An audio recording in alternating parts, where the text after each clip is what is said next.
Magandang umaga po. Narito po ang mga tampok na balitang sports sa araw na ito. Nakamit ng Azcals ang una nitong panalo sa AFC Challenge Cup. Ito ay matapos talunin ng Philippine team ang Laos sa score na 2-0. Simula pa lang ng laro ay dinomina na ng grupo ang laban.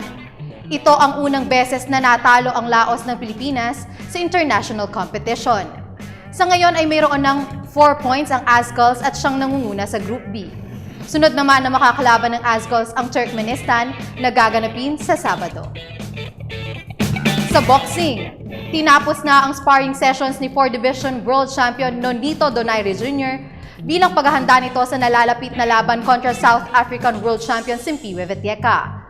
Biyaheng Macau na sa Sabado ang Team Donaire, ngunit hindi makakasama ang conditioning coach na si Nick Curson. Kasalukuyang nasa recovery stage pa lang si Curson matapos dapuan ng virus, kaya naman si Mike Basel ang makakasama ni Donaire. Gaganapin ang Donaire Vetieka fight sa May 31 sa Cotai Arena, Macau, China. Samantala, tinambakan ng Antonio Spurs ang Oklahoma City Thunder sa Game 2 ng Western Conference ng NBA Semifinals. Sa score na 112-77 ay nagawang tambakan ng Spurs ang Thunder. Nakalamang pa ang Thunder sa unang quarter ng laban, ngunit agad namang nakabawi ang Spurs.